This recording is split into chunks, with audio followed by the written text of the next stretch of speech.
군수 산업이 없었던 독일 드레스덴에서 처음 이루어진 후 일본의 동경과 오사카 등에 확대되었습니다. 핵폭탄은 이런 전환의 결정판입니다. 이런 도덕적 배경 때문에 원투부 사용이 지구상의 인간 생명을 끝내버릴 수도 있는 총체적 전쟁의 시대를 열었다는 비판이 있습니다. 고도로 불확실한 전쟁 상황에서 무기 사용의 결정은 승전을 위한 전략적 고려에서 이루어집니다. 1945년 당시 미국 군인들을 대표하는 목소리는 핵무기 사용을 강력히 지지하는 것이었다. 전쟁의 초기 동기를 위해 핵 사용이 불가피했다는 미국 정부의 입장은 전쟁 상황에서는 설득력을 가질 수 있었다. 그러나 오늘 상황은 다르다.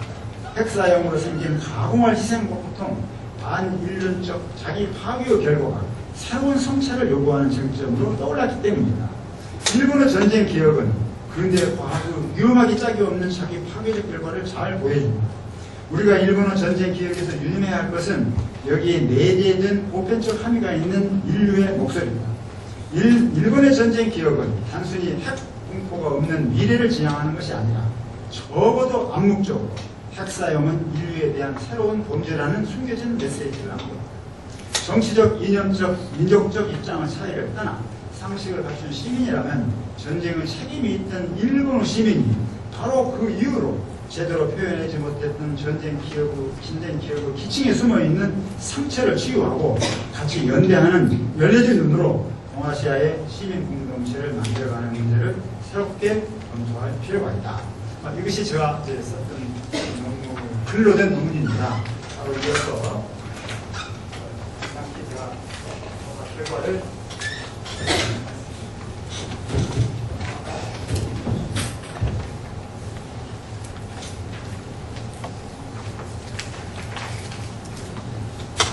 순서는 지금 이런 순서로 가겠습니다. 지금 이 얘기했던 순서를 따라서 그리고 이 조사는 금년 4월부터 8월까지 해서 데이터를 뽑은 거고요. 인과적 특성한테 이런 것이고 서울에서 511명, 베이징에서 560명. 서울 지금 제가 책임을 맡았고 베이징 그는 청와대학교 인문대 사회학부장 이창준이 이런 방식으로 조사를 제가 보기에는 서울 시민과 베이징 시민을 상대로 한 세계적인 사회과학적 조사로는 아마 처음이 아닌가. 왜냐하면 중국에서는 국제 문제를 둘러싸고 사회조사하기가 상당히 어렵습니다. 절대 쉽게 못합니다. 이게 정보 문제도 있고 굉장히 어렵습니다. 그러나 이창 교수가 중국 안에서 굉장한 그 영향력이 있는 분이기 때문에 책임을 지고 자, 저는 이렇게 봅니다. 저는 의사소통의 접근을 지금 주장하는데 의사소통의 접근을 위해서는 심리적인 기초가 있어야 됩니다. 서로 친숙하게 느끼는 정도가 크면 클수록 소통을 하기가 조금 더 용이해집니다. 그래서 이번에 한국, 베이징 시민과 서울 시민의 상호관계를 보기 위한 조사가 주요 목적이지만 우리가 한국에서 일본을 어떻게 볼 거냐 보는 것에 대해서 비슷한 문항들을 우리가 많이 들었습니다. 심리적 기초, 일본에 대한 우호적 관심이 어느 정도 되는가라고 해서 이런 문장을 나는 일본의 현재와 미래에 깊은 관심을 가지고 있다. 나는 일본의 영화나 드라마를 즐겨본다. 나는 기회가 되는 대로 일본을 자주 방문하고 싶다. 나는 일본 친구를 사귀고 싶다. 나는 일본어를 배운 적이 있건 앞으로 배우려고 하고 나는 가족이나 친척의 자녀가 일본에 유학 가는 것을 장려한다. 나는 가족이나 친척이 일본에 혼인하는 것을 찬양한다. 상당히 밑으로 내려갈수록 더 정도가 센 그런 것들입니다. 여러분들 보시면 알겠지만 이제 동의율입니다. 한국은 상대적으로 굉장히 높습니다. 오직 베이징 시민이 높은 것은 일본 영화나 드라마를 일본 드라마를 많이 보나봐요. 그걸 제외하고 나서는 대체로 우리가 뭐 특히 이 친구 사귄다, 언어를 배운다, 유학 간다, 결혼한다 점점 어려워지는 문화의 경우에 있어서는 베이징 사람들보다도 2배 이상의 친구적인 것들을 보이고 있습니다. 이런 걸로 봐서는 한국 사람들이 하여튼 일본 시민에 대해서 그렇게 적대적인 건 아니다. 하고요. 현재 중국과 일본 사이에 아주 어려운 심리적인 관계를 고려하면 이 조사 결과도 그렇게 비관적인 것은 아니라고 봅니다. 현지에서 느끼는 건 이것보다도 훨씬 더 여론에서 등장하고 이런 것은 이것보다 훨씬 더 악화된 상태에 있는데 그래도 영화 정도가 있습니다.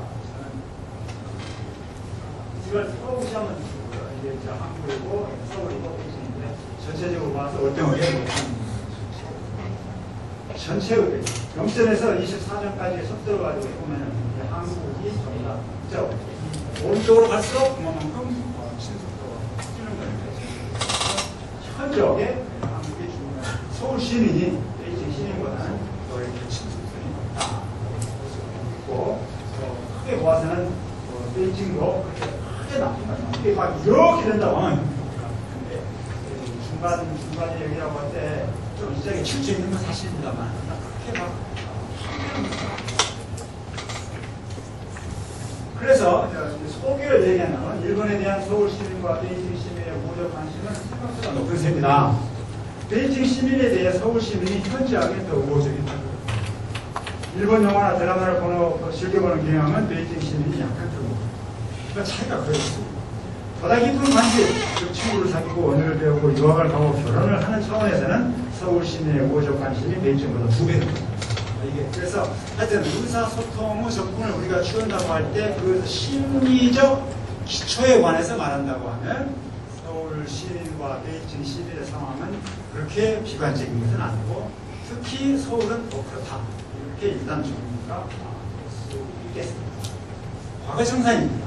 과거 청산이 어느 정도 되고 있다고 하냐라고 할 때 100점 만점 스케일을 만든 건데요. 서울은 31.6, 베이징은 43.7입니다. 그러니까 서울 시민이 훨씬 더 문제가 많다. 서울 시민이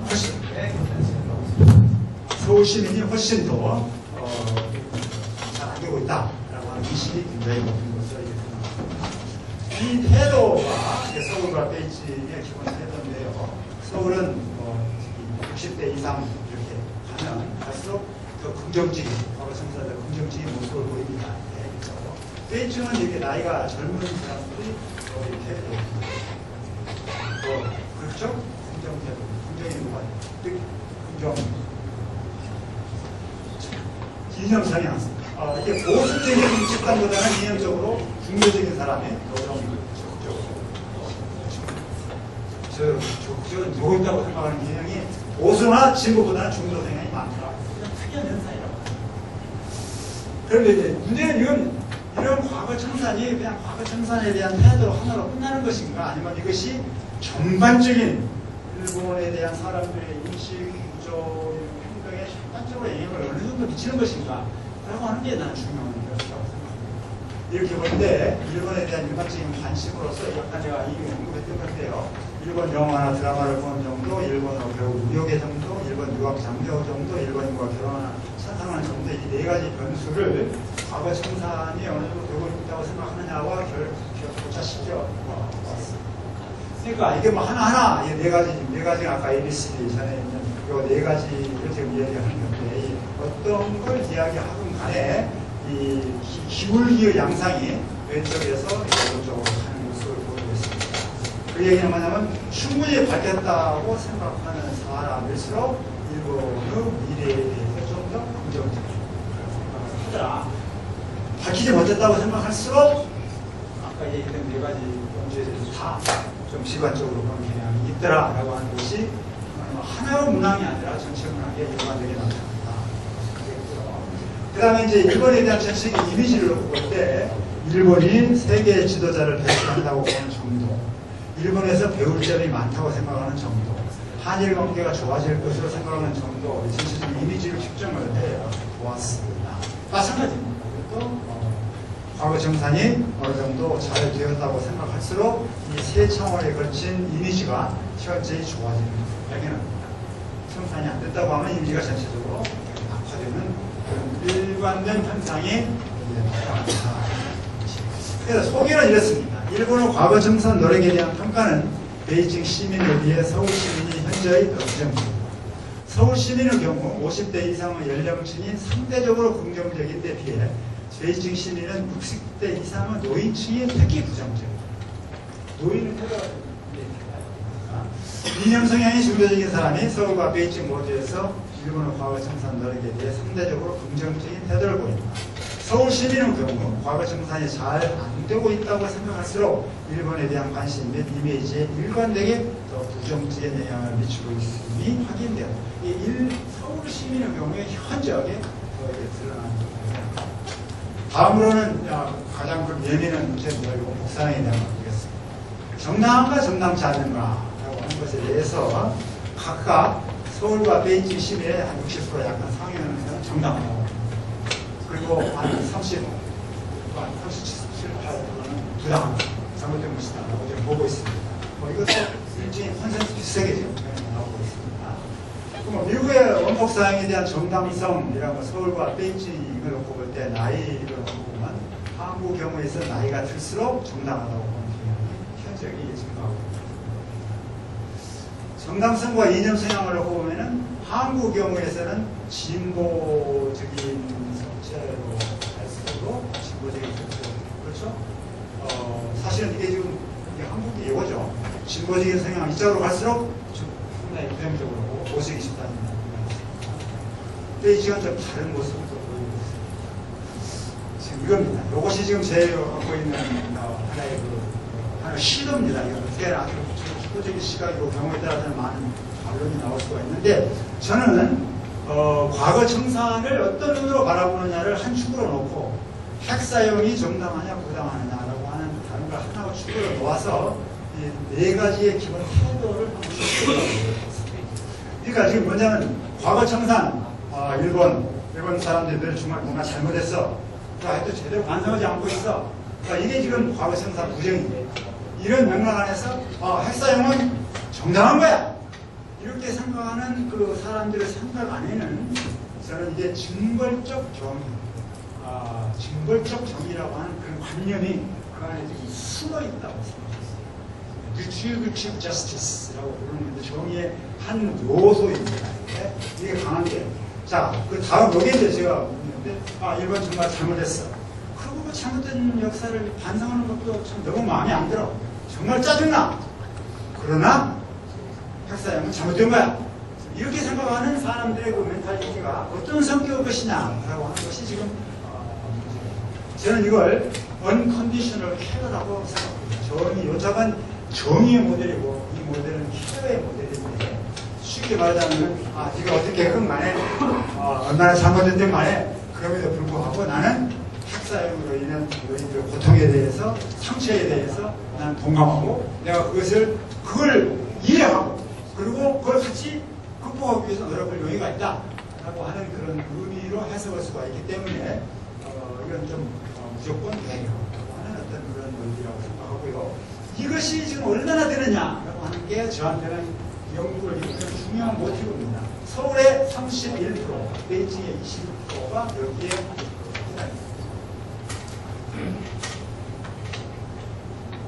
그래서 이 징벌적 정의의 시각으로 오늘의 상황을 바라보는 전형적인 하나의 눈과 무조건 배려라고 하는 그런 관점에서 오늘 상황을 바라보는 눈, 다른 하나의 눈은 다 똑같이 일본의 과거 잘못을 깔끔하게 인정하고 잘못했다고 생각하고 그것을 청산하는 일본의 노력에 대해서 굉장히 불만을 가지고 있으면서도, 그러나 핵사용 문제에 대해서는 상반된 의견을 가지고 있는 두 가지의 기본 태도다. 이렇게 일단 정리할 수 있겠습니다.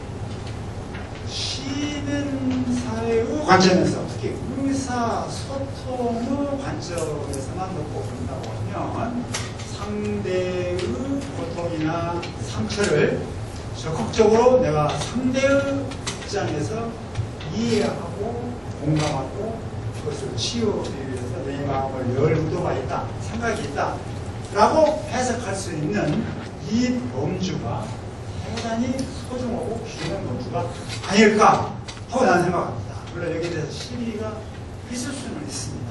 확대 해석이 아니냐 그럴 수도 있는데, 그리고 보시는 것처럼 징벌적 정의의 생각에 서 있는 사람들이 수적으로는 훨씬 많습니다.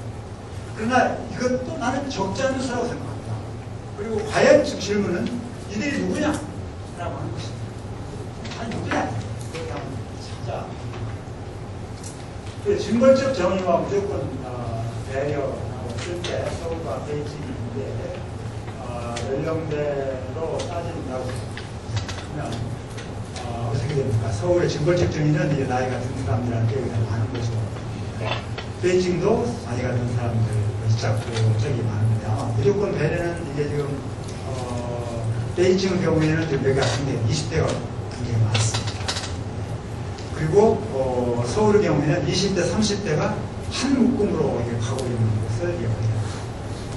저보다 연령적으로는 좀 젊은 친구들이 크지 않습니다. 학력을 본다고 하면은 이제 고졸이하냐 전문대냐라고 했을 때 베이징은 아무런 차이가 없고 서울도 아무런 차이가 없습니다. 진로적 정의는 똑같습니다. 무조건 배려의 관점에서 본다면은 서울 경우에 있어서는 이 41%, 30%, 30%, 이것도 아무런 차이가 없습니다.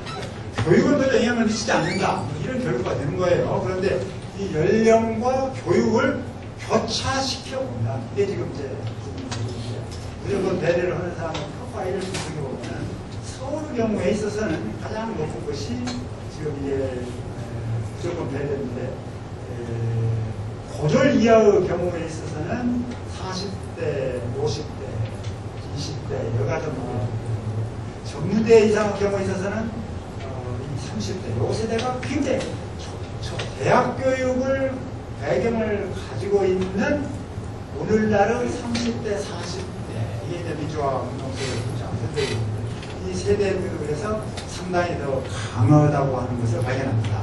베이징의 경우에 있어서는 20대 대학 졸업자 요층이 상당히 강한 모습을 보인다. 그렇게 정리할 수 있겠습니다. 그래서 무조건 배려의 20대를 보면은 20대는 서울 일반 베이징은 20대의 경우에 있어서는 대학 출신자들이 압도적으로 많습니다. 이 사람들도 적극적인 그런 역할을 많이 쓰는 것입니다. 30대의 경우에는 전혀 다릅니다. 한국은 30대 대학 전문자가 많은 데에 비해서 베이징은 오히려 30대의 경우에는 고졸 출신들이 더 많습니다. 50대 분석 이것도 유사합니다. 서울의 경우에 있어서는 50대의 경우에는 전문대 가서 우선한데 그래서 소개를 미국의 원폭 사용에 대한 서울과 베이징 시민의 기본 시각은 매우 유사하다. 정당하다는 의견이 각각 60% 약간 상회하고 부당하다는 의견이 각 40%에 약간 못 미치다. 서울의 시민은 나이가 많아질수록 그만큼 원폭 사용이 정당하다는 견해를 가지고 있다. 보수적 이념 성향의 서울 시민은 원폭 사용이 정당하다고 보는 데 비해 보수적 이념 성향의 베이징 시민은 반대로 부당하다고 봅니다. 그래서 이 원폭 사용에 대한 소개는 이어집니다. 일본의 과거 청산 노력과 미국의 원폭 사용에 대한 견해를 교차시키면 네 가지 기본 태도가 나옵니다. 그 가운데 징벌적 정의는 일본의 과거 청산이 부진하고 원폭의 사용은 정당하다는 것이다. 이에 비해 무조건 배려는 일본의 과거 청산 시도 여하를 막론하고 원폭의 사용은 부당하다는 태도로서 조건 없이 미국의 원폭 사용으로 인한 일본인의 고통과 상처를 배려한다는 어떤 숨은 메시지가 담겨있다. 징벌적 정의의 태도는 서울 시민과 베이징 시민 모두에서 50대 이상의 연령 사이에 특히 강한 반면 무조건 배려는 서울 경우 20대와 30대의 연령층에서 베이징 경우 20대의 연령층에서 강합니다. 교육 수준별로만 보면 서울과 베이징 모두에서 징벌적 정의는 무조건 배려는 별 차이가 없다. 그러나 연령과 교차시키면 서울의 경우 전문대 이상은 30, 40대 집단, 베이징의 경우 전문대 이상은 20대 집단에서 무조건 배려 관점이 강합니다. 20대 연령 집단은 서울과 베이징에서 모두 고졸 이하 학력보다는 대학 이상 학력에서 무조건 배려 태도가 5등이 많다. 30대, 40대와 50대 이상의 연령 집단의 경우 서울에서는 교육 수준이 높을수록 무조건 배려 태도가 현저히 많아지는 반면 베이징에서는 반대로 크게 줄어듭니다. 학력이 높고 젊은 집단들 사이에 무조건 배려 태도가 서울에서 특히 강하고 베이징에서도 그런 경향이 있다고 하는 점에서 상호소통과 이해의 잠재력이 동아시아에 성장하고 있다고 했습니다. 요거 두 개는 예민을 좀 빼겠습니다.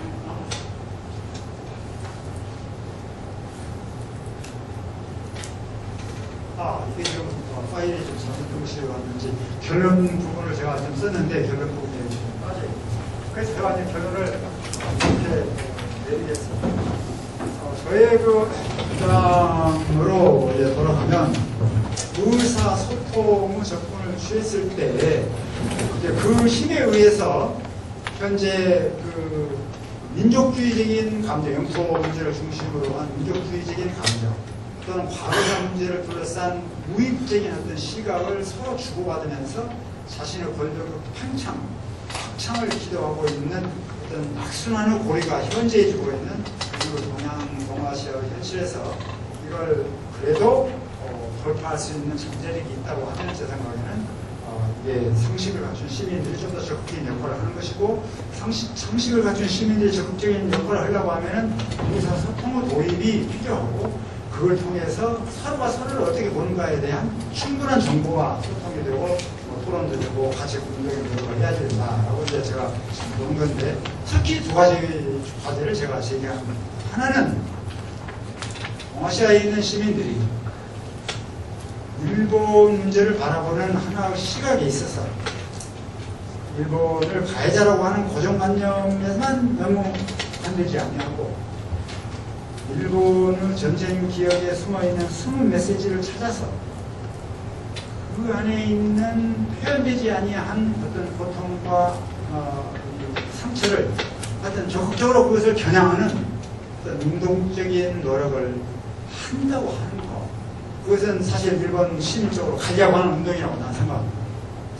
다른 한편 일본 시민의 관점에서 봐서는 그냥 이게 정치적으로 정치화되고 정치를 떠나고 개인적인 개인화의 추천 속에서 자신의 개인적인 문화를 추구하는 현재의 상황에서 벗어나서 문제를 풀어가려고 하면은 동아시아에 있는 다른 나라의 시민들, 한국 시민 또는 중국의 시민들이 무엇을 생각하고 있는가를 일본 시민들도 제대로 알아야 된다고 생각합니다. 그래서 이게 선순환 고리가 형성이 되어야 되는데 그럴 때 우리가 고려해야 될 점이 오늘 발견하는 것을 본다고 하면은 서울과 베이징 시민이 생각하기를 일본의 과거 첨단 시도가 부진하면 부진할수록 단순히 위에 있는 권력자들 사이에 공방이 벌어지고 싸우는 것이 아니고 일반 시민들의 관점에서 본다 하더라도 일본의 미래를 대단히 어두운 눈으로 부정적으로 보는 경향이 현재 증가하더라. 시민 그 사실이 정확하게 일본 시민들에 의해서도 인식이 되어야지 되고 이러한 악순환을 깨기 위해서는 뭔가 우리도 공정에 해야지 된다라고 하는 어떤 자각이라고 할까요? 새로운 출발이라고 할까요? 이런 것들이 일어나야지 되지 않겠느냐. 앞으로 그런 노력이 좀 필요하다. 이렇게 제기를 끝내겠습니다. 감사합니다.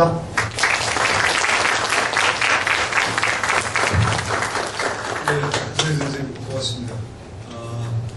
여러 가지 많은 쟁점들, 재미나는 발견들 이런 것들을 제시해 주셨습니다. 이제 선생님 토론을 들어가기 전에 10분만 쉬도록 하겠습니다. 여러분들도 좀 피곤하신 것 같고 오시는 분도 많고 그래서 2시 55분에 시작하도록 하겠습니다. 가시지 마시고 강상 선생님이 재미나는 토론을 많이 준비해 주십니다. 기다리시다가 또 질문도 많이 제기해 주시고 오늘 동시통역이 한국에서 일본, 일본에서 한국에 다 준비되어 있기 때문에 여러분들 자유롭게 한국어로도 질문하실 수 있습니다. 55분까지 쉬도록 하겠습니다.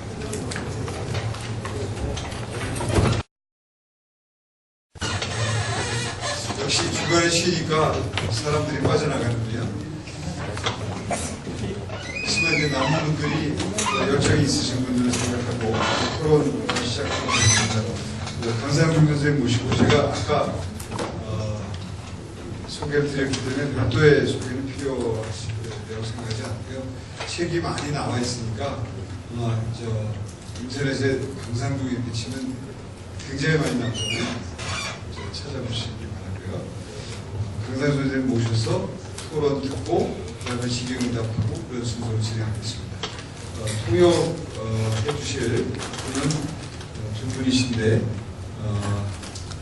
정호석 씨가 지금 동경대 정보학관의 박사과정 수료하셨죠? 네, 그쪽에 남의영 씨고 같이 저 정보학관의 동경대 박사과정 수료하셨죠? 아직 수료 안 하셨답니다. 과정이 있으시답니다. 그 두 분이 이렇게 그대로 통역을 해주실 겁니다. 그럼 강상준 선생님 부탁드립니다. 여러분 안녕하십니까. 동교대학 정보학과 교수 강산준. 제리도 또 이세입니다. 네, 오늘은 이른바로 이야기하겠습니다. 또今日私を招いていただいてどうもありがとうございました。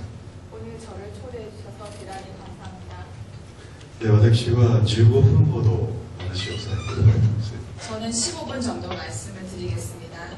で、先生、安山人先生は非常に、ハバマスの、コミュニケーション的行為の理論を使いながら、しかも市民バロメーターという非常に実証的な調査結果をソウルとベイジンについて、我々に提示していただきました。 방금 한상진 선생님께서 하버마스의 이론을 응용하셔서 시민 바로미터라는 서울과 베이징의 시민들 대상으로 한 상당히 실질적인 조사 결과를 소개해 주셨습니다.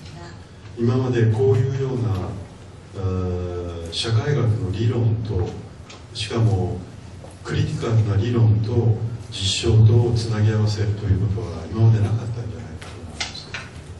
지금까지 이렇게 한상진 선생님처럼 사회학 이론, 특히 비판적인 이론과 함께 실증적인 자료를 제시하면서 이렇게 논의를 펼친 것은 없었다고 생각합니다. 非常に私自身もお聞きして感銘を受けました。 저도 한상진 선생님의 발표를 경청하면서 상당히 감명을 받았습니다. 私はその先生の話を聞いて、大きくは2点ほど話をしたいと思います。 저는 한상진 선생님의 말씀을 듣고 나서 크게 두 가지 점을 말씀드리고 싶습니다. 先生は今日、ウォーメモリー、戦争の記憶ということを言われました。 한상진 선생님께서는 오늘 전쟁의 기억에 대해서 말씀하셨습니다. そしてなおかつそれを市民の立場から国境を越えてお互いに共有し合える可能性を先生は模索されていると思います。 그와 함께 시민의 입장에서 국경을 뛰어넘어서 이 문제를 어떻게 해결하면 좋을지 제안하셨습니다. 逆に言えばこの戦争の記憶をどう捉えるかということが非常に重要なことだと思います。 따라서 역으로 말씀드리면 전쟁의 기억을 어떻게 파악해 나갈 것인가 이것이 중요한 점이라 할 수 있습니다.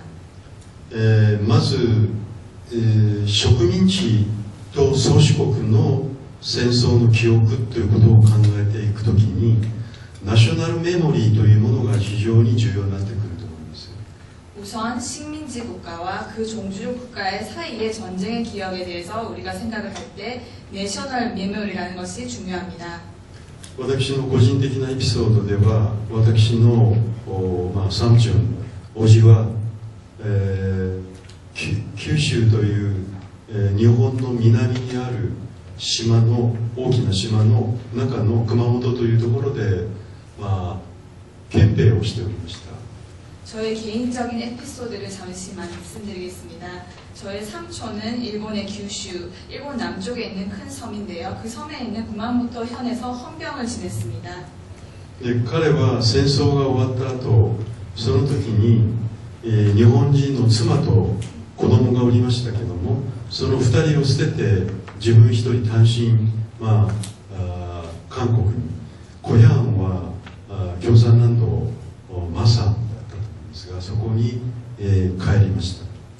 저의 삼촌은 전쟁이 끝난 직후 일본인 처와 아이를 버리고 혼자서 한국, 고향이 경상남도 마산이었습니다마는 혼자서 귀국을 해버렸습니다. そして彼はユギを625動乱の時に海軍の本参謀になりました。 그리고 나서 1950년 6.25 전쟁이 발발했을 때 해군에 지원을 했습니다. そしてやがてソウルで、변호사弁護士をしておりました。 그 후 서울에서 변호사를 했습니다.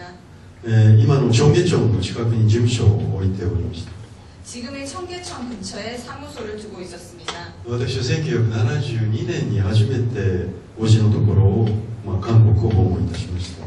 저는 1972년 처음으로 삼촌이 계시는 한국을 방문했습니다.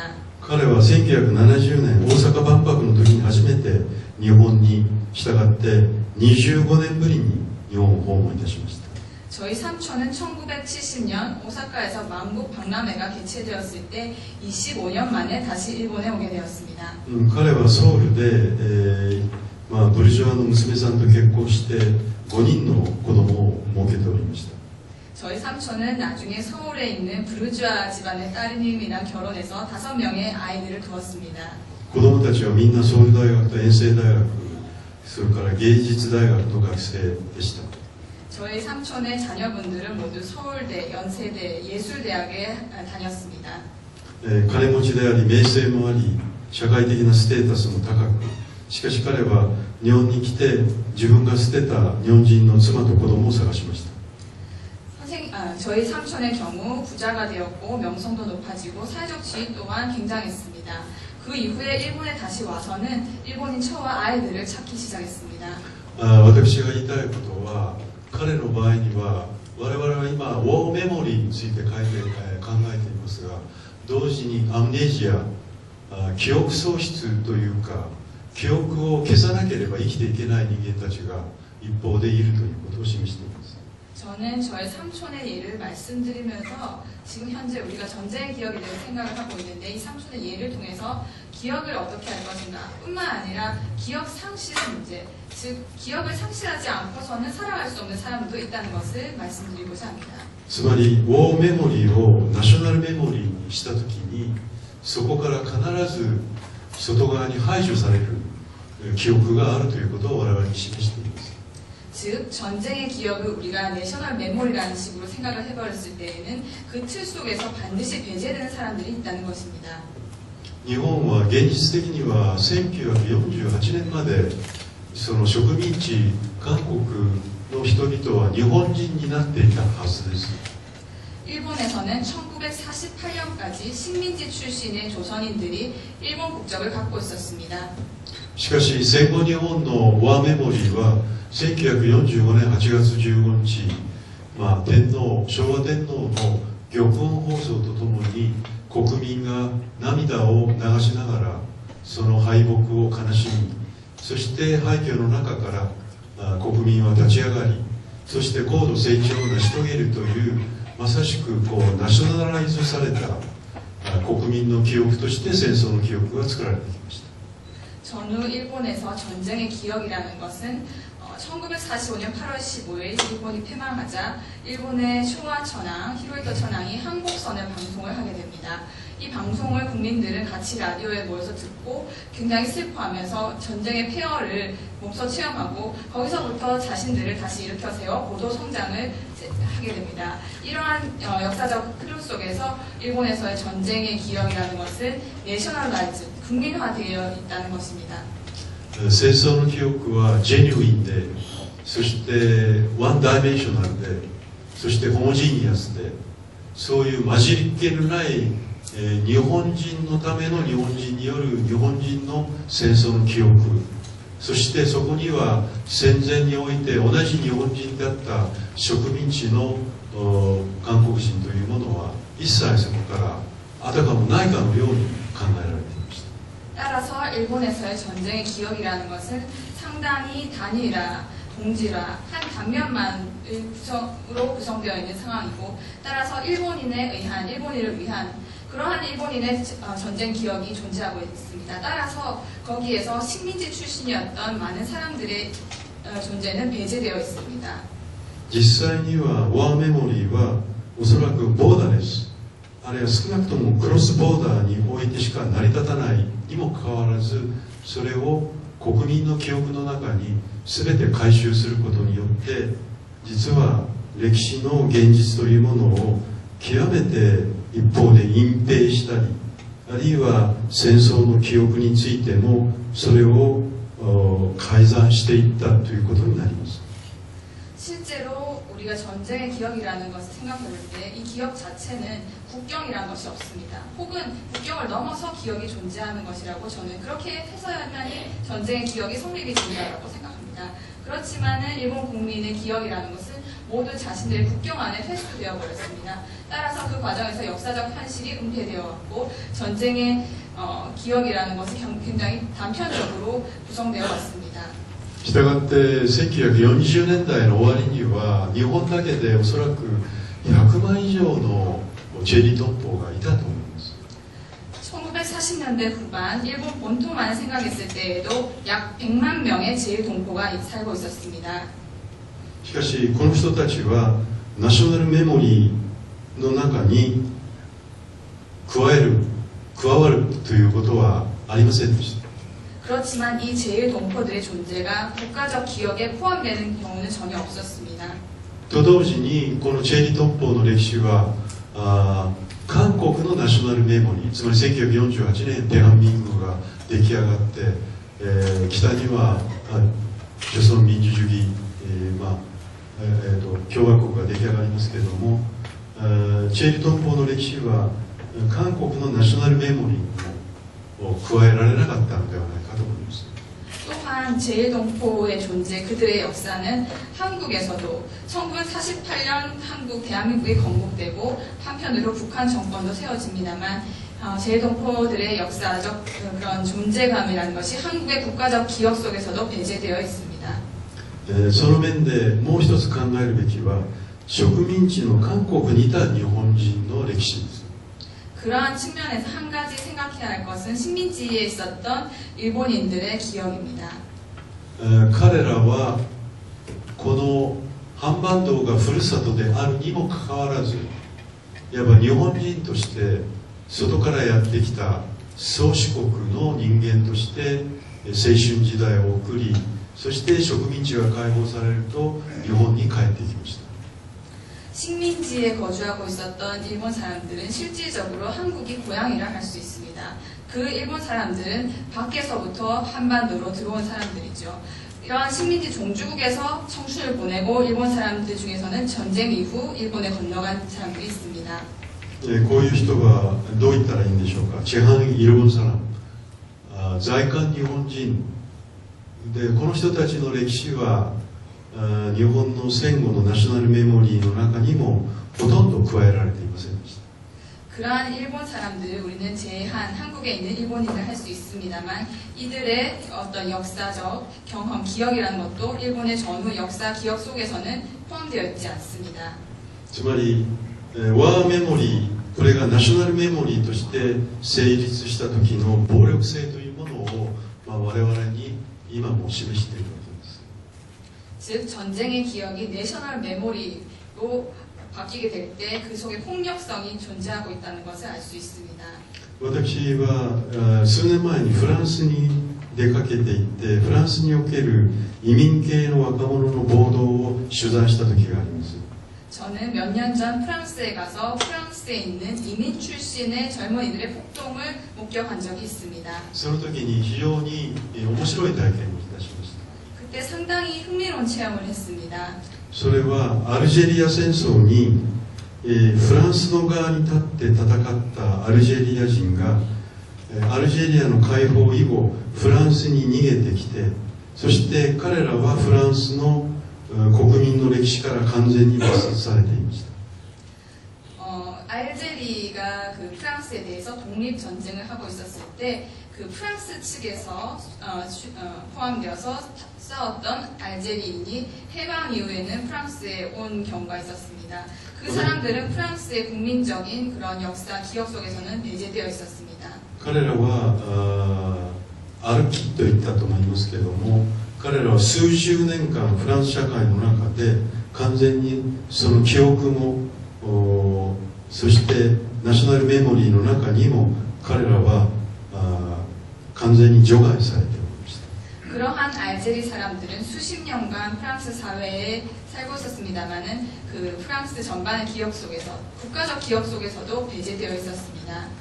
私は今ここでこのような例を挙げることによって何を申し上げたいかというと、その市民と市民の国境を越えた戦争の記憶を共有し合うという時にもう一つ大切なことは、そのようなワーメモリーそれ自体が決して純粋な単一のメモリーとしては成り立たない。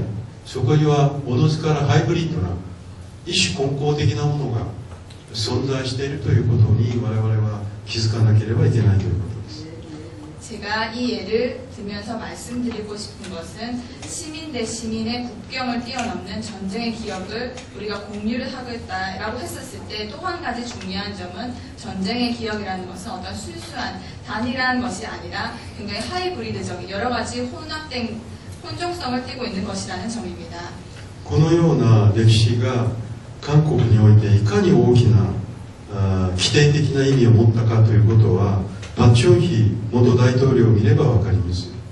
이러한 역사적 기억이 한국에서 얼마나 중요한가라는 것은 박정희 대통령의 경우를 보면 알 수 있습니다. このパク・チョンヒという人物がかつて満州国にいたということはほぼ学生の皆さんも知っての通りです。 박정희 대통령이 젊은 시절 만주국에서 인생을 보냈다는 것은 여러분도 잘 아실 것입니다. 日本名は高木正夫、その後岡本という名前に変えてたと思います。 일본 이름은 다카기 마사오였고 나중에는 오카모토로 이름을 바꿨습니다. 私の叔父は長野という名前を使ってましたから、ある意味においてパク・チョンヒも私の叔父もその人物の大小はありますが、ある意味において、한반도の南と北で同じような戦争の記憶を持っていたことになります。 저희 삼촌은 나가노라는 일본 이름을 쓰고 있었는데 저희 삼촌이나 박정희나 한반도의 남과 북에서 다른 전쟁의 체험을 하고 있었다라고 할 수 있습니다. そして、解放後のテハンミングはそのパク・チョンヒの開発独裁によって近代化を成し遂げました。 그 후 한국이 해방이 된 이후에 박정희 대통령의 개발 독재를 통해서 한국은 근대화 경제 성장을 이룩했습니다. パク・チョンヒはおそらく1945年8月15日以前の記憶を消したと思います。それはちょうど私の叔父がそうであるように。 박정희 대통령은 1945년 8월 15일 이전의 기억을 지운 것이 아닌가 생각합니다. 아마도 저희 삼촌도 마찬가지일 것입니다. 私はこういう点で、ぜひともハン・サンジン先生にお聞きしたいのは、その市民による戦争の記憶の共有という時に同時にそこに今申し上げたようなその戦争の記憶自体がナショナルメモリーとして、前提にされている時のそのボーダーができてしまうことによるその内と外あるいは排除これを我々はどう捉えたらいいのかということを考えたいと。 저는 이 점에서 꼭 한상진 선생님께 질문을 드리고 싶은 것은 시민들이 전쟁의 기억을 앞으로 서로 공유해 나가고자 한다고 했었을 때 그 전쟁의 기억 자체가 국가적 기억으로서 이제까지는 전제되어 왔었는데 그런 경우 국경이 생기면서 국경의 안과 바 그리고 그런 국경에서 배제되어 있는 그런 기억들을 어떻게 우리가 생각해야 할 것인가 이 점을 묻고 싶습니다. この点で最近問題になっている女子低身体の問題もこのコンテキストの中でもう少し考えることができます。 이 점에서 최근 문제가 불거지고 있는 여자 정신대 종군미양부 문제도 함께 생각해 볼 수 있을 것입니다. この女性の方々は明らかに日本人として徴収されました。 이 여성분들은 분명히 일본인으로서 징집을 당했습니다. しかも低身体という名のいわば国家に奉仕する日本人として、いわば自らの生を捧げることになったわけです。 게다가 정신대라는 이름으로 즉 그 의미는 국가에 몸을 바친다는 뜻인데요. 그런 식으로 형태로 해서 자신들의 성을 바칠 수밖에 없었습니다. しかし現在の日本においてこの方々がかつては日本人だった。そして一方的に日本の側が敗戦後、自分たちのナショナルボーダーあるいはナショナルメモリーから排除していたんだということがなかなか理解されていません。 그러나 현재 일본에서 이 종군 위안 문제라는 것이 이 분들이 예전에는 일본인으로서 취급을 받고 있었고 패전 후에는 일본이 일방적으로 자신들의 국경을 만들어 나가면서 이분들의 존재를 국경 밖으로 배제했다는 이런 것들이 일본 사회 내에서는 잘 인식되어 있지 않습니다. 爆弾大統領、元大統領と私の叔父と、そして従軍慰安婦の方々はあまりにもその置かれた立場が違います。 박정희 대통령, 그리고 저의 삼촌, 그리고 전국 몇몇 할머니들, 이분들이 놓인 입장은 굉장히 다릅니다. 一方は軍隊の中のエリートコース、あるいはドイツで言えばゲシュタポのような役割を果たし、もう一方は日本の軍人のために自らの命に等しいような生を捧げなければなりませんでしたから、彼らの置かれたポジションは明確に違います。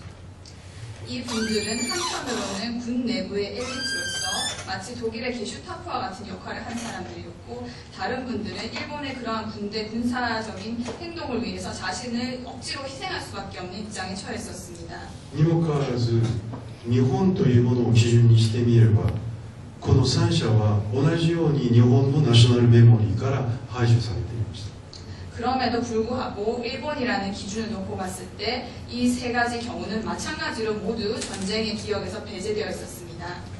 私は戦争の記憶というものをいかにしてナショナルメモリーを解放し、そして人々の戦争の体験というものがおよそ国家や国境によってはボーダーが敷かれないほどに非常に二重三重四重の意味で入り組んだものだったということを認める、その可能性をもし市民社会というものが開けるとしたならば、アン・サンジー先生のやってらっしゃることに対して非常に強い同感を抱きたいと思います。 저는 전쟁의 기억이라는 것이 앞으로 어떻게 해서 국가의 기억으로부터 해방될 것인가, 여러 사람들의 체험이 국경, 국가라는 것이 있지만은 이중, 삼중, 사중으로 얽혀 있다는 이런 상황을 우리가 인정할 수 있는 가능성이라는 것이 만약 앞으로의 동아시아 시민사회에서 열어나갈 수 있는 것이라면 아마도 한상계 선생님께서 전망하시는 대로 흘러가지 않을까 생각합니다. 最後に私はウォーメモリーと同時にポストウォーメモリー、つまり戦後あるいは解放後の記憶ということをやはり今後考えていくべきではないかと思っています。 마지막으로 한 가지 더 말씀드리고 싶은 것은 전쟁의 기억뿐만 아니라 전쟁 후의 기억, 해방 후의 기억 또한 우리가 생각해 나가야 한다는 점입니다. なぜならば1950年のユギオから、そして1975年のベトナム戦争のほぼ終結まで東アジアは実は戦争の時代でした。 왜냐하면 1950년 한국 전쟁 발발부터 1975년 베트남 전쟁이 종결하기 이르기까지 이 세월 동안 동아시아는 전쟁을 계속해왔다고 할 수 있습니다. そして中国においては60年代文化大革命の嵐が吹きすさんでいっていました。 또한 한편 중국에서는 1960년대 문화 대혁명이 일어나 엄청난 소용돌이 속에 있었습니다. つまり内戦と戦争とクーデターとそして革命と、こういう激動の時代がこの30年だったわけです。 즉 내전과 전쟁, 쿠데타와 혁명 이러한 것들 통해서 격동의 30년을 동아시아는 보내왔습니다. しかし日本にとってこの30年は黄金の時代だったと思います。 그러나 일본의 입장에서 봤었을 때 이 30년은 황금의 시대였습니다. まさしくゴールデンエイジ、つまり日本の戦後の高度成長の最も日本が成長し繁栄した時代がアジアにおいては今申し上げたような混乱と動乱の時代だったわけです。 그 30년의 시간은 일본의 입장에서는 바로 황금 시대였습니다. 일본은 전후 고도 성장을 바로 이룩해서 가장 일본이 성장하고 번영했었던 시대라고 할 수 있습니다. 그렇지만 그 반면에 아시아는 혼란과 혼돈 속에 같은 시기에 놓여 있었다고 할 수 있습니다. この混乱の時代は1989年のベルリンの壁崩壊、そして日本の昭和の終わり、これによって事実上私は終わりをつけたと思います。 그러나 이 혼란의 시대라는 것은 1989년 베를린 장벽의 붕괴, 또한 일본 천황의 서거를 통해서 끝났다고 할 수 있습니다. 依然として東アジアでは冷戦は終わっていませんが、しかしこの1989年を境に中国は改革開放に、いわば邁進するようになりましたし、韓国はその2年前に事実上民主化を形式的には達成しました。 지금 현재도 여전히 동아시아에서는 냉전이 끝났다라고 할 수는 없습니다. 그렇지만 1989년을 경계로 중국은 개혁 개방의 기치를 보다 더 강하게 내세우게 되었고 한국은 그 2년 전에 민주화를 달성했습니다. やがてその後に日本はバブル経済が崩壊し、そして低迷の20年を迎えるわけです。 이윽고 일본의 경우에는 버블 경제가 붕괴하고 경제적인 혼란으로 빠지게 되었습니다. そして日本はこの黄金の時代の30年をノスタルジーのように常に思い出し、その時代をいわば自分たちの変えるべき戦後の時代と考えてきました。 그리고 일본은 황금 시대의 그 30년 동안은 노스텔지어로서 회상하게 되고 자신들이 돌아가야 할 시절로 여기게 되었습니다. でも多くの中国人、多くの韓国人にとってこの30年代に、つまり1950年あるいは45年から1975年までこの時代に戻りたいと思う人はいないと思います。 그러나 많은 한국 사람들, 중국 사람들은 이 30년, 1945년 혹은 50년에서 시작되어 75년까지 흘러가는 이 시절로 돌아가고 싶다고 아무도 생각하지 않을 것입니다. 我々が考えるべきは戦争の記憶をめぐる日中韓の違いだけではなくて、戦後のこの30年間をめぐる歴史の記憶のあまりにも大きな落差、これが私は今もいわば戦争の記憶をどう見るかということについて、大きな影響を与えているのではないかと思います。 따라서 저는 우리가 생각해봐야 할 점은 전쟁의 기억을 둘러싼 한국, 중국, 일본의 차이 그뿐만 아니라 30년 동안의 세월, 그 역사적 기억의 큰 낙차를 어떻게 우리가 생각해야 할 것인가. 이것이 전쟁의 기억을 생각하는 데 있어서도 중요한 포인트라고 생각합니다. したがって私はぜひともハン・サンジ先生が今後ベイジンとソウル、場合によっては東京を入れてこの戦後の30年間のポストワーメモリーについての、バロメーターを作っていただければ非常に、より豊かなものになっていくのではないかということを申し上げて、私の簡単なコメントに返させていただきます。 저는 그래서 앞으로 한상진 선생님께 꼭 부탁드리고 싶은 것은 베이징, 서울, 그리고 경우에 따라서는 동경도 넣어서 동아시아의 전후 30년 그 전후의 기억에 대한 바로미터도 작성해 주시면 저희가 앞으로 보다 더 풍부한 논의를 진행할 수 있을 것이라 생각합니다. 이상입니다. 감사합니다.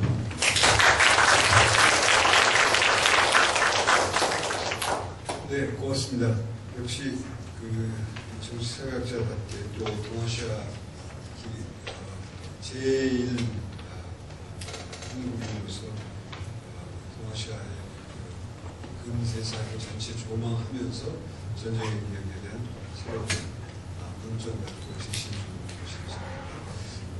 이제 자유롭게 한상진 선생님 답변을 바로 듣기 전에 시간이 조금 많이 지났습니다. 그래서 저희가 원래 3시 반에 끝내려고 했는데 조금 더 시간을 갖기 위해서 2분 정도 질문 하고 그 다음에 한상진 선생님께 마이크 드리겠습니다. 손을 들어주시고 한국어로 물론 하셔도 되고 일본 분이 계시면 일본어로 하셔도 되고 자기의 네이티브 언어로 언제든지 하셔도 됩니다. 네. 여기 마이크 좀 이렇게 건네주세요.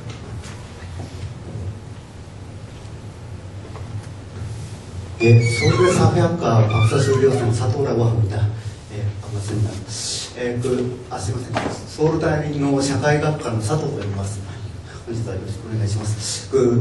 근데 여기서 한상진 선생님한테 질문인데, 근데 오늘 한상진 선생님 듣기에 하바마스의 강의를 7년 만에 아마 들었다 그런 이야기였는데, 근데 그때부터 약간 선생님에게 가지고 있었던 질문입니다. 그거는 그 오늘 선생님 그 상식이 있는 그 뭐 시민들이 그런 식으로 이야기하셨는데, 근데 문제는 그 상식이라는 것을 어떻게 정의할까, 그 문제가 하나 있을 것 같습니다. 그리고 내가 생각하기에는 그 상식이라는 것은 역시 나라마다 다르고 특히 그 개인의 뭐 관점에 따라서 다른다는 그런 느낌은 있는데, 한상진 선생님 어떻게 생각하시고 있는지. 두 번째는 상식이 있는 시민이라는 게 사실은 얼마나 있는지, 약간 특히 동아시아에서는 서로 그런 상식이라는 것은 놓친 그런 경향이 강한 것 같은데, 그렇다면 뭐 상식이 있는 시민을 어떻게 하면 양성할 수 있는지, 그런 문제가 있을 것 같습니다. 그거에 대해 대답해 주시면 고맙습니다.じゃあ日本語でもう一回質問。한 분만 더 받고 마이크를 한상진 선생님께 드리겠습니다. 또 없으시면 한상진 선생님께 마이크 드리겠습니다. 강상중 선생님 말씀 가운데서 대부분 같이 공유할 수 있는 부분이고요. 모든 기업은 어떻게 보면 좀 자의적이고 선택적이고 배제적인 그런 현상인데, 지금 특히 문제가 되는 것은 기업이 국가중심적인 기업에서부터 어떻게 하면 좀 더 시민이 적극적인 역할을 하는 기업으로 갈 거냐, 이에 대한 부분이 아닐까 생각합니다. 그리고 좀 적극적인 부분을 강조했습니다.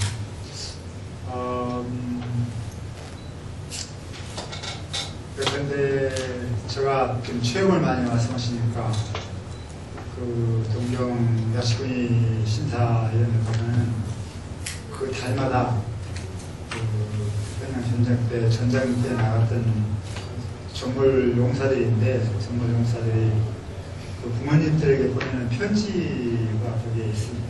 매달 이런 걸 읽어보면은 국가를 위해서 내가 죽는 것이 얼마나 자랑스러운가. 아버지 어머니 나를 정말 잘 키워주셨습니다. 우리 집안을 위해서, 국가를 위해서. 한 젊은이가 이 이상의 영광을 어떻게 갖겠습니까? 난 내일 전장터에 나와서 나는 죽습니다. 나는 죽음으로 인해서 야식꾼이 이렇게 와서 이게 안치되는 것을 나의 정말 평생의 원으로 생각하고, 어머니 아버지 즐거워해 주세요. 그런 편지들이 있습니다.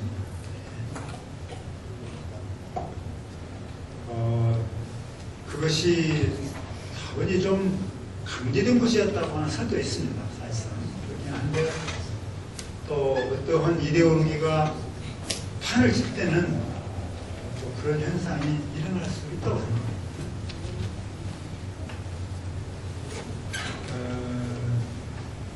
근데 전 아주 우리가 많이 인용하는 거지만 2차 대전이 일어나고 600만 유대인을 가스실로 넣고 다양한 방법으로 죽이는 그런 핵심적인 역할을 했던 인물이 아돌프 아이만이라고 하는 존재. 이게 브라질로 도망을 갔다가 이스라엘 첩보대에 의해서 이스라엘 법정에 섰습니다. 그래서 그 법정을 관찰했던 아주 이제 대표적인 세계적인 어떤 나중에 지성이 됐지만은 아돌프 아이만을 보면서 한나 아렌트의 그 저술을 보면 아이만을 보면서 경악을 느낍니다. 왜냐하면 이 사람은 전혀 범죄의식이 없고 나는 평범한 사람이고 오직 내가 한 것은 내가 국가에 충성하는 길을 나는 열심히 했을 뿐이다. 그렇게 강변을 했습니다. 말하자면 나치라고 하는 이데올로기에 의해서 그러한 사상과 신념 속에 성장해서 이야기한 것이 하나의 관행으로, 그 사회의 분위기로, 그 집단의 자명한 분위기로 되어 있을 때는, 아까 상식 얘기했는데 그 상식을 갖춘 시민이 너무 뜻밖의 가장 야비하고 야만적인 그런 인간으로 전보될 수 있다고 하는 것을 이제 발견하고 아주 경악을 하고 해서 여러 가지 이제 새로운 저술을 썼습니다. 어떻게 하면 이런 전체주의 국가가 넘칠 것인가 하는 게 그분의 아주 독특한 문제 시각이 있는데요. 저는 지금 제 주제를 이렇게 생각합니다. 뭐 인류 역사를 보면 전쟁이 항상 있었고 또 많은 고통과 희생이 있고 시련이 있고 슬픔이 있습니다. 인간 사회가 그렇고 모든 역사가 그렇습니다. 근데 이런 걸 다 우리가 다 기억하자 이렇게 되면 사실 끝이 없는 거예요.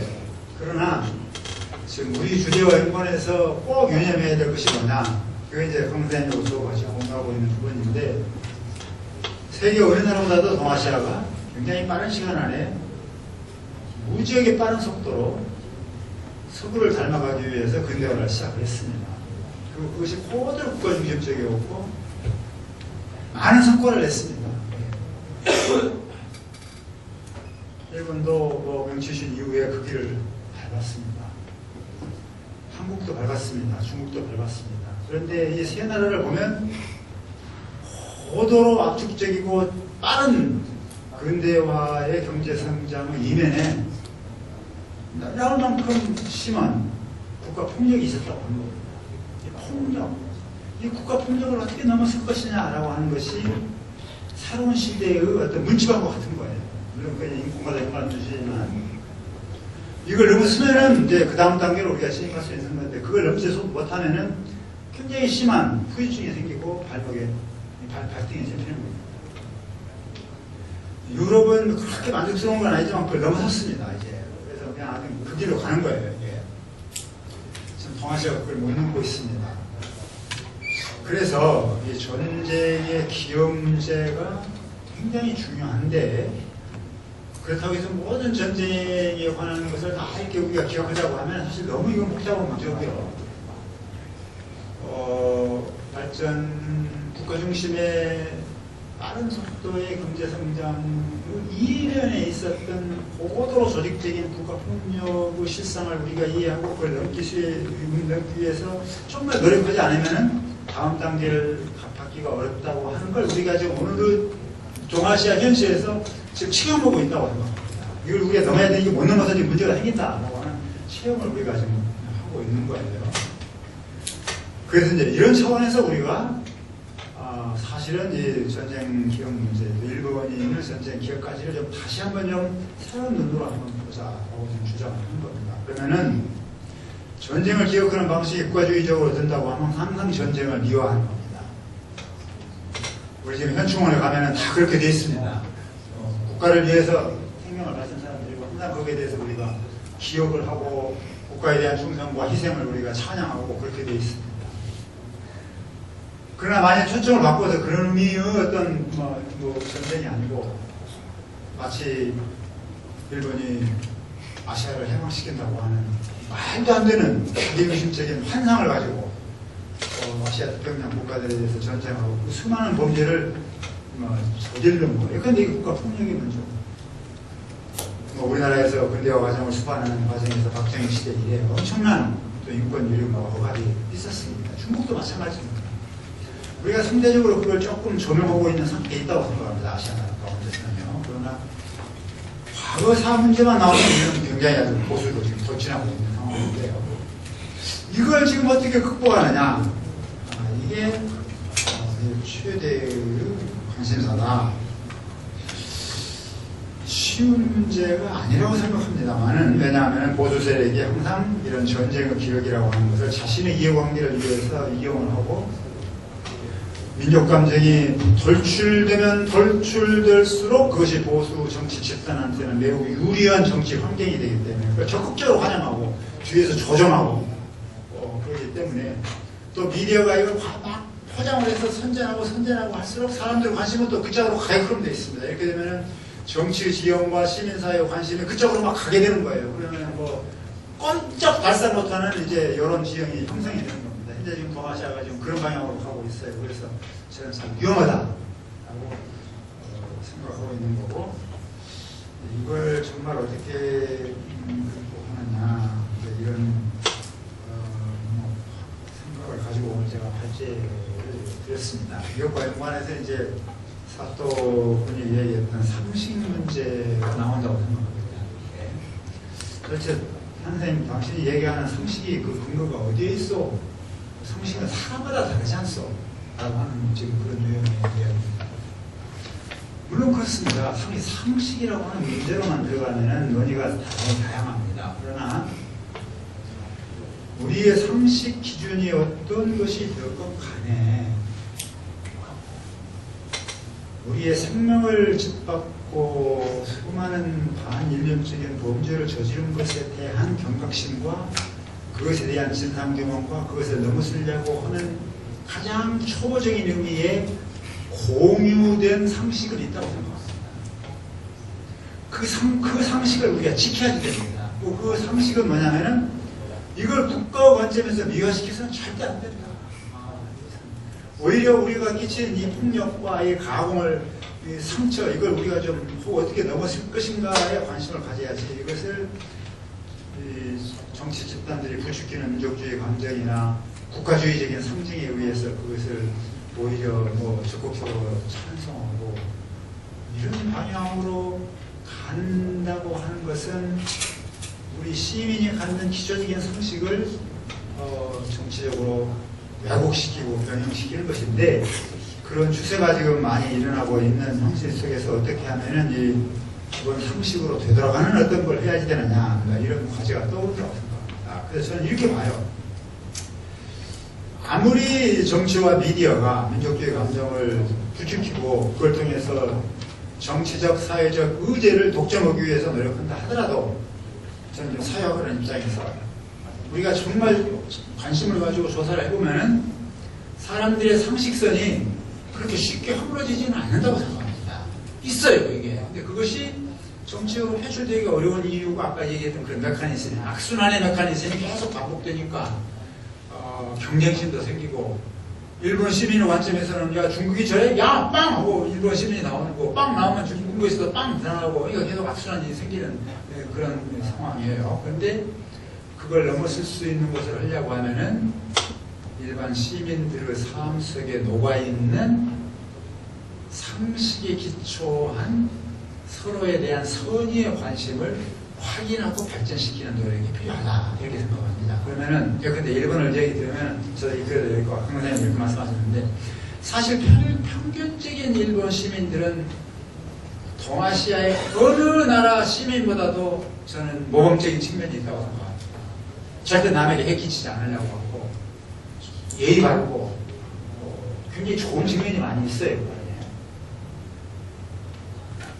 그러나 정치만 나오면은 이게 고개를 살려서 흔든다 이거야. 이게 내 관심사가 아니다.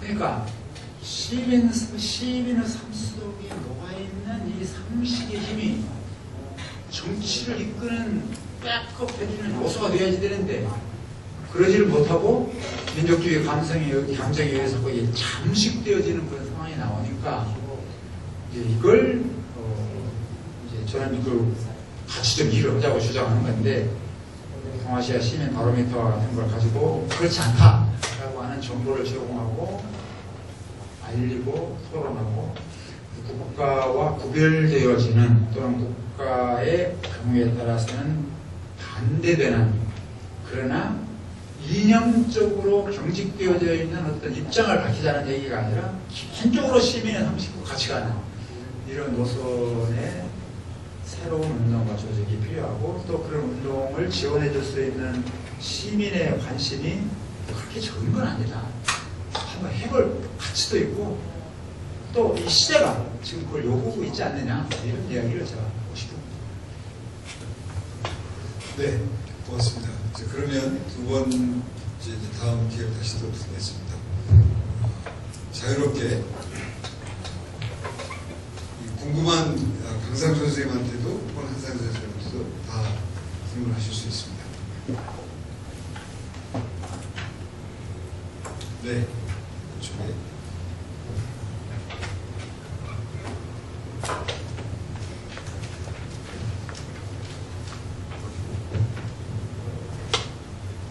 네, 안녕하십니까. 저는 이 자리에 자신을 소개하여 주시죠. 저는 한국에 유학하고 있는 중국인 학생입니다. 저는 조선족입니다. 네, 이 자리에 발표하신 교수님들하고 토나이 교수님 또 모두 한국인 교수님 하시고 일본 대학에서 교수하신 교수님 계시는데 북경대학 교수님 한 분이 되셨으려면 더 재미있지 않았을까 싶습니다.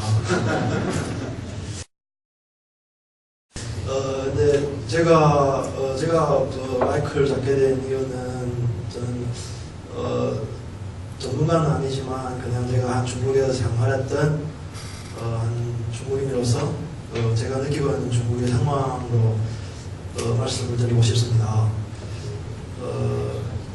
물론 요즘 중국하고 일본이 그 외교적인 융통 문제 때문에 상당히 시끌벅을 하고 뉴스 측면에서 보면은 상당히 심각하구나 싶은 생각을 하지만 전반 중국의 미디어 상황을 보면은 그토록 심각하다고는 생각되지 않습니다. 왜냐하면 제가 말씀드리고 싶은 것은 뉴스는 항상 자국의 이익을 중심으로 하기 때문에 되게 치열하게 그것을 보도하고 매우 큰 문제가 아니지만 어찌 보면 큰 문제일 수도 있지만 그걸 더 확대시켜서 과장 보도하고 있지 않나 생각이 들고 중국에서 일어나는 여러 가지 반일 시위 같은 경우는 단지 일본에 대한 일본 역사 기억에 대한 하나의 그런 부정이란 것도 있지만 또 그 속에서는 중국 사회 내부에 있어서의 변부격 사회 문제 등에 따른 내부적 갈등이 표현도 포함되어 있다고 생각됩니다. 그래서 그걸 절대적으로 일본에 대한 감정으로만 해석하는 자체가 하나의 큰 문제라고 생각되고 그 다음 또 제가 말씀드리고 싶은 것은 아까 미디어 환경이 적과 그렇지 않다는 주장은 뉴스는 그렇지만 결국 드라마 측면에서는 조금 다른 표현들을 하고 있다는 것입니다. 제가 2010년도 2월달에 중국에서 한동안 한국 유학을 한동안 그만두고 중국에서 한두 달 동안 생활한 적이 있습니다. 그래서 그때 생활할 때 중국에서 방송 항상 시청률 상당히 높고 방송된 드라마 내용 중에 하나가 결국 그 드라마 주인공은 전쟁 이후에 일본에 돌아갈 수가 없었던 일본인 여자가 중국에서 생활하면서 중국의 역사와 함께 겪었던 그런 내용의 드라마입니다. 그래서 그 드라마 핵심은 일본 여자지만 결국 일본에 돌아갈 수가 없었고 국경이 닫혔고 일본에 돌아갈 수 없었고 중국에서 자기 일본인 신분을 속이면서 생활하는데 그것이 통으로 됐을 때 결국 그 일본인 여자하고 그 일본인 여자를 감싸줬던 중국인 간호까지 함께 친일이라고 매도당한 경우도 있었고 그런 국가적인 폭력이 항상 존재했었고 그렇지만 그 드라마에서 보여주자는 게 그런 국가적인 폭력도 있지만 결국 우리 인간 사회에서 일반 시민 사회에서는 결국 사람과 사람의 정은 상당히 깊다. 비록 일본 여자지만 일본 출신 여자지만 결국 중국인 남편한테 그때 시집 가서 일본인 신분을 숨기며 살면서 또 일본인 남편이 자식까지 낳고 그런 것들 보면서 한 인간으로서의 사랑이 가장 더 중요하다. 그리고 일본인 영화 드라마를 통해서 일본인이 결국 가해자만 아니라 일본인 또 우리한테는 또 하나의 피해자가 될 수가 있구나. 이런 것들을 참 깊게 느꼈습니다. 그래서 제가 생각하기에는 아까 교수님께서 발표하셨던 것처럼 결국 일방적인 주장보다는 자신에 대한 비판이 우선이 돼야 되지 않냐. 한국이나 일본이나 중국이나 모두 일단 자신에 대한 비판으로부터 시작돼야 상대에 대한 입장을 충분히 이해할 수 있는 것이지 자신에 대한 비판을 거부한 채 상대에 대한 요구만 하고 주장만 하는 것은 결국 오늘 같은 이런 상황을 몰고 오지 않을까 싶습니다. 이제 마치겠습니다. 네, 고맙습니다.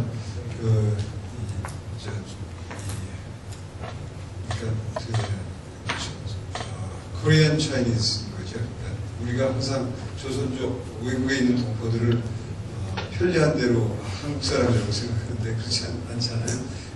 저 사람 중국 유학생인데 다만 에스닉이 이제 조선 사람이라는 거죠. 조선이라는 명칭도 우리는 쉽게 한국에서 쓰는데 사실은 많은 경우에 남북한을 통틀은 조선이라는 것으로. 자, 또 한두 분 더 드릴까요? 한 번 하고 이제 시간이 많지 않으니까 한 두세 분만 더 받고 마무리해야 될 것 같습니다. 또 여기 한 분 계시고, 네, 저쪽 뒤에 두 분 정도 기회 드리겠습니다. 저거 하시기 전에, 잠깐 질문하시기 전에 잠깐만 기다려 주십시오. 그래서 제가 이제 아시아연구소에서 일을 하고 있는데, 지금 이런 문제를 포함해서 지금 굉장히 재미나는 문제들이 많이 제기됐잖아요. 뭐, 제1교포가 남아서 후에 돌아와서 다른 문제라든지 또 중국에 남아있던 일본의 문제라든지 이런 동아시아 내에서의 식민지나 근대사가 만들어내던 새로운 여러 가지 복잡한 문제들을 어떤 것들을 이제 우리가 공부하고 하는 그런 프로그램들을 만들고 있습니다. 그래서 그동안에 여러분들 아시겠지만 글로벌라이제이션 스타디스라는 게 사회대 연계 전공 프로그램이 있었습니다. 그래서 그것을 이제 다 내년부터 새롭게 혁신을 해서 학부의 연구, 그러니까 자율연구 프로그램을 이렇게 바꾸려고 합니다. 그래서 곧 공고가 나갈 텐데 여러분한테 기회가 되시면 이거는 실제 아주 소수의 연구 주제를 가지고 지도교수와 공동 작업하고 또 필요한 현지에 가서 하는 연구 프로그램을 만들 예정입니다. 그래서 관심 있는 학생들은 기회가 되면 그거 봐주시고 연락도 주시고 그렇게 하시면 고맙습니다. 질문해 주시죠. 예, 저는 서울대학교 에너지문화공학과 3학년 이준현이라고 하고요. 홍대에서 오셨군요. 예, 한상진 교수님 지금 수강생이어서 오늘 이 시간에 이제 이 자리에 앞에서 듣게 되었는데 굉장히 흥미로운 주제를 정말 다각도로 두 분 다 너무 좋은 말씀 해주셔서 특히 또 사회학 비전공자인 저로서는 굉장히 많은 부분을 배울 수 있었던 점에서 되게 감사하게 생각을 하고요. 한 가지 강상준 교수님께 질문을 드리고 싶은데, 그러니까 뭐 내셔널 메모리나 이런 부분에 대해서 이제 각각의 그런 상황에 따라서 기억이 사람마다 굉장히 다르고 국가별로도 다르고 그래서 이런 부분을 극복을 해야 된다는 말씀을 하신 거로 저는 이해를 했는데, 말씀을 들어보면은 그 기억이라는 게 그 사람의 인생을 결정할 정도로 굉장히 영향을 많이 끼치는 것 같습니다. 뭐 박정희 대통령이라든지 아니면은 아까 삼촌분 예를 들어주신 것 같은 경우에서도 알 수 있을 것 같은데, 근데 저희가 이런 상황을 극복하기 위해서는 아까 한상진 교수님께서 말씀하신 것처럼 상식 있는 사람이 되어야지 또 어느 정도 가능성이 더 높아지고 이럴 것 같은데, 이렇게 기억이라는 것이 많이 장악을 한 상태에서 우리가 앞으로 상황을 개선시키기 위해서는 좀 구체적으로 어떤 노력이 필요할지 그런 대책에 대해서 좀 강상준 교수님의 고견을 듣고 싶습니다. 감사합니다. 네. 그 다음에 저 뒤에 계신 분은 이쪽으로.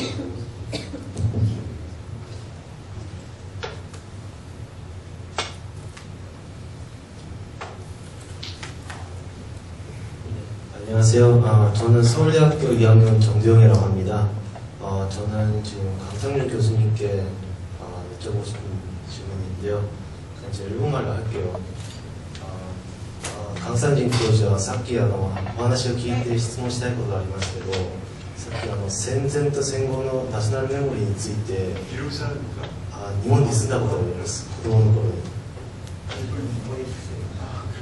それで聞きたいことがあるんですけど、さっきナショナルメモリーについて日中韓がそれぞれ異なったメモリーがあるかもしれないが、そこで共通点を探して解決していくのが今の目標であったと僕は聞いてそう考えましたけど、韓国はでもさっき日中韓ってそれで韓国のナショナルメモリーがあるんですけど、北朝鮮はどうなるのか、それについて僕はなぜなら戦前の記憶は韓国と共通しているところは北と韓国で北と南であるかもしれないんですけど、その戦後の違いはさっきおっしゃったとおりに日本は黄金時代の1950年代から70年代までは日本は中国と韓国と違ってますけど、またさらに北朝鮮は韓国と中国と違ってたんじゃないか。でそこでまた朝鮮人だから言ってその韓国と北が一緒であるわけではないし、それについて僕教授のお考えはどうかお聞きしたいんですけど。 네, 이제 한국어를 스스로 통역하시죠. 다른 학생들을 위해서. 아, 네. 그러니까 제 질문은요. 아까 전 전쟁 전이랑 전쟁 후에 이제 나셔널 메모리에 대해서 교수님께 한상준 교수님께 이제 우리가 거기서 공통점을 찾아야 되지만 이제 그게 어렵다 그렇게 얘기하셨는데, 제 질문은 그러면 한국의 나셔널 메모리라는 거는 전쟁 전에는 한국과 북한이 하나였지만은 전쟁 후에는 한국과 북한이 달랐기 때문에 둘 다 다른 이제 나셔널 메모리를 또 가지지 않을까. 그런 상황에서 어떻게 이제 한국 문제는 또 한국 문제별로, 일본과 이제 중국과 어떻게 같이 나셔널 메모리를 극복해 나가야 되는지에 대해서 교수님께 질문하고 싶었습니다. 두 개 다 강상준 선생님이 답변해 주셔야 될 것 같습니다. というですよ。最初これは三式と関係しますが、私は常識というのは何によって作られるかというと、それぞれの歴史や伝統やその社会に置かれている、文脈によって変わるかもしれません。しかし我々はどの民族であれどの人種であれ、性別を問わず、これだけは人間のアイデンティティというのを考えるときにどうしても前提にしなければならない、ある意味ではそのモダニティというものが獲得したものがあると思いますね。 저는 첫 번째 질문에 대해서 먼저 답변을 드리자면, 이것은 상식이랑 관련이 있다고 생각합니다. 상식은 어떻게 만들어지는가? 이것은 각 국가 사회의 역사나 전통, 그리고 그 사회가 놓여있는 문맥에 따라서 물론 차이가 있을 것입니다. 그러나 어떤 민족이나 인종이든 또한 성별을 불문하고서 인간이라면 인간의 정체성으로서 이것만은 꼭 전제를 해야 한다는 그런 부분이 분명히 있을 것이고, 이 부분이 근대성을 통해서도 발달해 왔다 생각합니다. 先ほどハンサンジ先生は、生命ということを言われました。私は生命と安全と、そして私たちの日々の日常生活を大切にする、これを他者と共に大切にする、ここにも全ての常識があると思います。 아까 한상진 선생님께서는 생명을 말씀하셨습니다만, 저는 생명과 함께 안전, 그리고 우리들의 일상생활, 이것이 중요하다고 생각합니다. 이 일상생활이라는 것도 타자와 함께 할 수 있는 그런 일상생활을 말하는 것입니다. これが私はミニマムな条件だと思います。 이것이 저는 최소한의 조건이라고 생각합니다. そして今はその安全が安全保障という形で国家の防衛やあるいは国家の同盟関係やさまざまな戦略やこういうものが当然考えられるわけですけれども、安全とは何かということに関して言うと、これは多種多様な解釈があるかもしれません。しかし私たちは生命と安全、そして日常生活というものを大切にする、これは間違いなくどの宗教、どの民族、どの性別を問わず共通しているんじゃないかと思います。 그리고 우리가 예를 들어서 안전이라고 했었을 때, 이 안전이라는 것은 사실 지금까지는 안전 보장이라는 형식으로 국가의 방위나 동맹, 전략 이런 측면에서 생각되어 온 점이 있습니다. 그렇지만 우리가 다시 한번 안전이란 무엇인가 생각했었을 때는 여기에 대해 다양한 해석이 가능할 수도 있겠고, 이 안전이라는 것은 생명, 그리고 안전, 일상생활 이런 측면에서 우리가 생각을 다시 해볼 수 있을 것입니다. 이러한 요소는 틀림없이 종교나 민족, 인종을 떠나서 모두가 공유할 수 있는 점입니다. でそれを前提にしてどうするかということを具体的には考えていかなきゃなりませんが、私はこの3つを大切にしようとする人々がやっぱり増えていると思います。 저는 이 점을 전제로 앞으로 구체적으로 우리가 어떻게 해나갈 것인가를 생각해야 한다고 물론 생각합니다. 그렇지만 어쨌든 지금 현재로서 이 세 가지 점이 중요하다는 것을 인식하고 있는 시민들이 많다고 생각합니다. 例えば中国で愛国無罪という形での反日デモが起きた場合でも、依然としてまだ日本の国民やあるいは中国のかなりの人々は戦争を欲していないと思います。 예를 들어 현재 중국에서 애국무죄라는 그러한 기치를 내걸고 반일 데모가 일어난다 치더라도 여전히 일본과 중국 내부에서는 이러한 데서 단편적으로 동의할 수 없다는 사람들이 있을 것입니다. 戦前であればもっと戦争のフィーバーがあったかもしれません。 만약에 1945년 이전의 경우라면 지금보다 훨씬 더 전쟁에 대한 열의가 있었을 것입니다. やはり我々は歴史を過去の歴史を知っており、やはり戦争ということがいかに愚かしいかということをやはり、東アジアに生きている人々はある程度やっぱり理解をしているわけです。でそれは日常生活を壊すし、生命を断ち切るし、そして安全というものを結局は保障しないということを我々はある程度は理解している。 역시 그러나 지금의 우리는 그러한 과거의 역사를 알고 있고 전쟁이라는 것이 얼마나 어리석은지 그러한 점을 현재 동아시아의 사람들을 이해하고 있는 상황입니다. 따라서 그러한 전쟁이 일어났을 경우에 우리 일상생활이 파괴되고 생명이 끊어지고 안전이 보장될 수 없다는 점, 이 점들을 우리는 현재 공유하고 있습니다.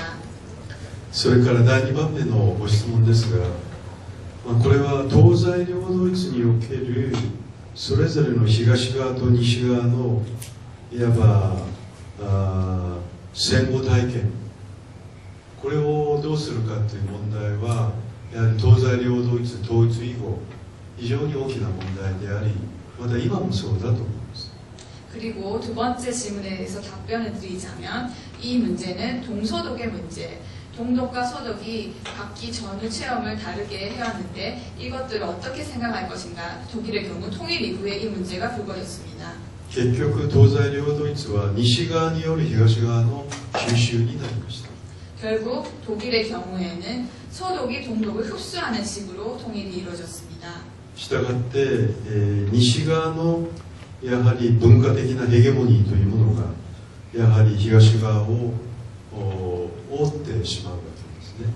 따라서 서독의 문화적 헤게모니가 동독을 지배해버리는 상황이 됐습니다. したがってそこでも西側の持っているある種の歴史のストーリーや記憶というものがどうしてもドイツ全体の支配的な記憶にならざるを得ないでしょう。 따라서 서독이 갖고 있었던 역사적인 스토리, 이런 기억들이 독일 전체의 기억이 되어버리고 있습니다. 問題は韓国の場合に日本との歴史の記憶の葛藤、また場合によっては中国ともあるかもしれませんが、最大の問題は同じ民族同士で実は歴史の記憶についての和解が成し遂げられていないという。 문제는 한국의 경우 일본과의 역사적 기억 갈등도 있을 것이고 아마도 중국과도 비슷한 문제가 있을 것입니다만 최대의 문제는 같은 민족끼리 역사적 기억이 공유되어 있지 않다는 점입니다. 皆さんご存知のペンナクション先生は、南北の和解統一は東西両ドイツとは違った方式でなければいけないとおっしゃっています。 여러분이 잘 아시는 바와 같이 백낙천 선생님께서는 남북 간의 통일이라는 것은 독일의 경우와 달라야 한다, 이렇게 주장하셨습니다. つまり、東西両ドイツのように統一吸収したり、あるいは内戦を通じて軍事的に相手側を破壊したりということは二度とあってはならない。したがって逆にどうやって、北側に市民社会というものが少しでも芽生えていく方向に向かえるようにするのか、そして、将来的には市民社会同士の一つの接点というものが作られていけばいいというふうに今彼は述べていますけれども、私も同感です。 즉 동서독의 경우에는 흡수 통일이 일어난다든지 혹은 내전을 통해서 군사적으로 상대를 억압한다 이런 식으로 통일이 일어나서는 안 되겠다라는 것이 백낙천 선생님의 말씀이었습니다. 그렇다면 우리는 어떻게 해야 할 것인가? 저는 이 점에 대해서 백낙천 선생님께서 말씀하신 대로 북한의 시민사회를 어떻게 싹트게 할 것인가 이 점이 중요하다고 생각하고北한의 시민사회가 발달하면서 장래에는 한국의 시민사회와 함께 접점을 찾을 수 있다. 이런 백낙천 선생님의 의견에 전적으로 동의합니다. もちろん北側に市民社会があるとは到底思いません。しかし、長い時間をかけて38度線を向き合った北と南の間に市民社会的なるものが少しずつ相互浸透し、そしてドイツのように一方が一方に自らの記憶を押し付けるのではなくて、むしろ南北の将来的な記憶というものはさまざまな葛藤対立を経ながら、むしろ未来へのプロジェクトとして絶えず形成され、またそこで再形成されていく、その無限の営みというか、そういうものとして私は歴史の記憶というものをやっぱ考えていかなきゃいけないのではないかと思います。 물론 지금 현재 북한 사회에서 시민사회 같은 것이 존재한다고는 말할 수가 없겠습니다. 그렇지만 장기적으로 앞으로 많은 시간을 들여서 38선을 가운데 두고 남북 서로가 시민사회적인 어떤 것이 상호 침투해 나갈 수 있게 되면 독일처럼 일방적으로 한쪽이 다른 한쪽의 기업을 강요하는 것이 아니라 남북한이 서로의 기업을 이렇게 얽혀나가게 하면서 갈등도 있겠지만은 그렇게 서로 교류를 하면서 앞으로 미래의 프로젝트, 기업 형성의 프로젝트를 우리가 추진해 나갈 수 있을 것이고, 이 기억의 형성이라는 것은 한 번으로 끝나는 것이 아니라 물론 이렇게 기억이 형성되고 재형성되는 아주 무한한 그런 기억 창출의 역사를 우리가 만들어 나갈 수 있지 않나 생각합니다. 記憶というものはすでに出来上がって固定的なものではありません。記憶は絶えざるそれを生きている時代の人々によって構築されていく、社会学でいう構築主義、コンストラクティビズムというふうに捉えていけば、記憶は未来に開かれておりますし、南北はそのような開かれた形でやはり最後の共存統一を目指すべきだと思いますし、もちろんそれはただ単に美しい話ではなくて絶えざる葛藤の連続だと思います。 기억이라는 것은 이미 한번 형성되면 그것이 고정되는 것이 아니라 끊임없이 시대를 살아가는 사람들이 만들어 나가는 것입니다. 이것은 사회과학에서는 흔히 구성주의라고 얘기를 할 수 있겠는데요. 우리의 기억은 미래로 열려 있는 것이며 따라서 남북도 앞으로 공존할 수 있는 통일을 지향하면서 이렇게 기억을 만들어 나갈 것입니다. 이건 단순히 아름다운 이야기만은 아니고 우리가 해야 할 과제입니다. 最後ですけども、例えばキュビルソンをどう評価するのか、あるいは625動乱をどう評価するのか、その戦争の惨禍を人々がどう評価するのか、これはあまりにも天と地が違うほどに、対立が鮮明です。しかしにもかかわらずやはり市民社会的なるものが北側にも少しずつ芽生えてくれば、私はピースビールというか全身的にお互いが歴史の記憶をやはり絶えず再構築していく、そういう合意があれば、私はドイツとは違った形での、またベトナムとも違う、このコリアにおける記憶の共同体というものが出来上がるんではないか。そしてその時は朝鮮族の方々やチェイリトンポもおそらくそこの中に加わっていくかもしれません。 따라서 마지막으로 말씀드리자면, 예를 들어서 김일성을 어떻게 평가할 것인가, 6.25 동란을 어떻게 평가할 것인가, 그 전쟁에 참가했던 것은 어떻게 평가할 것인가, 여기에 대해서 지금 현재는 하늘과 땅의 차이만큼 아주 분명한 대립이 사람들 사이에 있을 것이라 생각합니다. 하지만 북한에서 시민사회적인 것이 조금씩 싹터 나가면서 북한과 남한이 서로 평화 구축을 목표로 하면서 서로 미래지향적으로 새롭게 역사를 만들어 나가자는 합의가 가능할 것이라 생각합니다. 겁니다.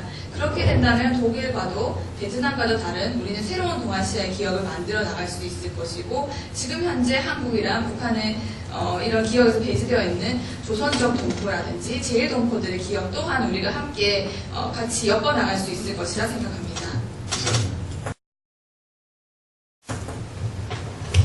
네, 고맙습니다.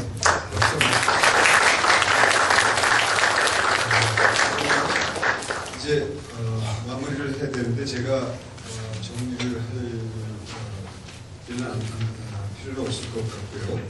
말씀해 주세요. 오늘 2시간 반 오셔서 한상희 선생님 발표와 강성문 선생님의 토론을 들었습니다. 제가 정리하면서 가지는 느낌은 혹시 우리가 많은 학생들이 지금 사회과 학생들이고 인문학과 뭐 공대 학생도 계시겠지만 우리 사회과학이나 인문학이라는 간에 그냥 우리가 추상적으로 어떤 이론이나 개념을 공부하는 것이 아니고 그것이 내가 처해 있는 사회 안에서의 우리의 삶과 엮여져 있는 것, 바로 내 옆에 있는 사람이 일본인이고 중국인이고 중국에서 온 한국인이고 우리의 삶이 실질적으로 역사와 사회와 국가라는 틀 안에 엮여있는 것을 알고 체험하고 얽힌 신세를 풀어나가려고 하는 우리들의 고민, 이런 것들만 우리가 공부하는 이유라고 생각합니다. 그런 것들을 우리가 많이 배울 수 있는 시간이었다고 생각합니다. 그러면 두 분 발표자와 토론자께 박수하면서 마치겠습니다.